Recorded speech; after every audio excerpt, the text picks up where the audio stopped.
Halo guys, balik lagi dalam channel gua. Guys, untuk video gua hari ini, gua pengen menceritakan kasus yang terjadi di kota Surabaya, Jawa Timur. Kasus ini menimpa seorang ibu rumah tangga yang tiba-tiba ditemukan sudah tidak bernyawa di dalam rumahnya. Bagaimana kronologinya dan siapa pelaku sebenarnya? Yuk, mari kita simak videonya.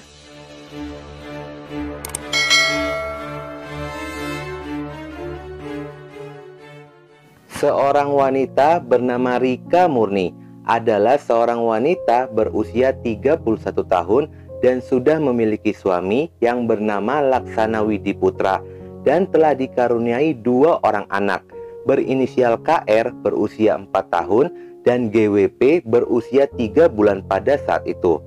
Rika dan Widi tinggal di sebuah rumah kos yang berada di Tambakwoedi, Gang Mawar, Kenjeran, Kota Surabaya.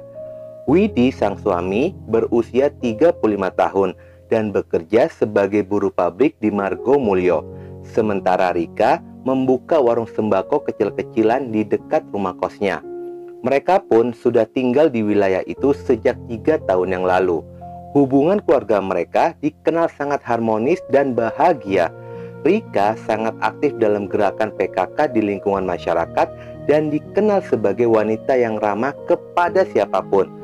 Selain itu, dia pun sangat aktif dalam kegiatan kemasyarakatan di lingkungannya. Sementara Widi, sang suami, adalah sosok kepala rumah tangga yang bertanggung jawab kepada kedua anaknya dan istrinya. Selain bertanggung jawab dalam hal ekonomi, dia pun bertanggung jawab untuk menjaga kedua anaknya sepulang bekerja. Dia pun hobi membantu istrinya berjualan ketika dia libur. Hal inilah yang membuat keluarga mereka semakin hangat dan disukai oleh para tetangga. Pada hari Jumat tanggal 7 Februari 2020, pada saat itu hujan deras mengguyur desa Tambakwoedi dan sekitarannya. Rika pun segera menutup warungnya lebih cepat sekitar pada jam 12 siang dan segera pulang ke rumah untuk menemani anak-anaknya. Sementara Widi pun pergi bekerja. Sekitar pada jam 17.30, Widi sampai di rumah setelah selesai bekerja. Hujan pada saat itu pun sudah mereda. Sesampainya di rumah, dia melihat jika pintu rumah dalam kondisi tidak terkunci. Lalu pada saat dia masuk ke dalam rumah, lampu ruangan pun masih dalam kondisi mati. Dan yang menyala hanyalah lampu bagian dapur saja. Dan dia berpikir mungkin istrinya sedang pergi keluar bersama dengan anak-anaknya. Beberapa saat kemudian, tiba-tiba terdengarlah suara anak pertamanya yang memanggil dengan suara ketakutan, "Papa, Mama kenapa, Pa?" Kemudian anak itu pun turun dari kasur dan menghampirinya sambil berlari. Lalu pada saat Widi menyalakan lampu, dia pun sangat terkejut melihat Rika, istrinya, sudah berada di bawah kasur dengan kondisi sudah tidak bernyawa dan banyak noda darah di sekitarannya. Kemudian dia pun langsung berteriak meminta tolong kepada tetangganya dengan ekspresi yang sangat panik disertai dengan tangisan. Teriakan itu pun terdengar oleh tetangga, sontak saja memancing mereka untuk datang. Saat tetangga datang, mereka semua sangat terkejut melihat kondisi Rika. Mereka bergegas membawa Rika ke Rumah Sakit Dr. Sutomo, Surabaya, berharap nyawanya dapat tertolong. Setelah dilakukan pemeriksaan dan hasil dari pemeriksaan itu dinyatakan jika Rika telah mengalami tindakan kejahatan berupa tikaman yang menyebabkan Rika meninggal dunia. Banyak warga yang tidak menyangka jika Rika telah menjadi korban kejahatan ini. Mereka menganggap jika korban semasa hidupnya tidak memiliki musuh sedikit pun dan tidak ada orang asing yang berkunjung ke rumahnya. Kesedihan keluarga tidak bisa terbendung lagi ketika mengetahui Rika sudah dalam kondisi meninggal seperti itu. Sementara anak pertamanya yang berusia 4 tahun, di mana dia yang melihat ibunya mendapatkan tindakan jahat itu, merasakan ketakutan yang sangat berlebih. Mereka pun segera melaporkan kejadian ini kepada pihak kepolisian. Pada saat polisi datang ke TKP, mereka pun langsung melakukan olah TKP. Di sana, polisi hanya menemukan beberapa barang bukti, berupa handphone, pakaian korban, dan pakaian anaknya. Setelah ponsel milik korban diperiksa oleh polisi, polisi pun tidak menemukan kejanggalan apapun di sana. Namun pada jam 14.30, korban mencoba video call ke suaminya, tetapi tidak diangkat. Menurut keterangan tetangga, pada jam yang sama, mereka hanya mendengar suara gemuruh hujan yang deras di luar rumah. Polisi menduga jika ini adalah kasus perampokan. Namun setelah diperiksa secara keseluruhan, mereka tidak menemukan adanya barang berharga milik korban yang hilang. Diduga kasus kejahatan ini pun dimulai pada jam 15.00 hingga 15.30 sore hari. Untuk mengungkap kasus kejahatan ini, polisi hanya bisa memeriksa keterangan dari anak korban yang pada saat itu berada di TKP. Namun, anak pertama korban ini masih terlihat ketakutan dan belum bisa untuk digali informasi apa-apa darinya. Polisi juga meminta bantuan kepada ahli psikiater untuk bisa memulihkan kondisi kejiwaan dari keluarga korban.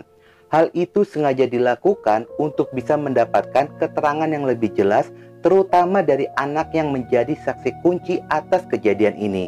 Polisi sangat kebingungan, bukan hanya minimnya keterangan saksi, tetapi polisi pun tidak berhasil menemukan barang bukti yang ditinggalkan oleh pelaku. Perlahan-lahan, akhirnya anak KR ini mulai bisa menceritakan kepada ayahnya.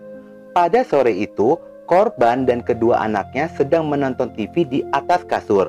Tiba-tiba, KR mendengar ada suara yang mengetuk pintu kamar kosannya berulang kali. Dia berpikir jika itu adalah ayahnya yang baru saja pulang kerja. Dia pun langsung membuka pintu itu.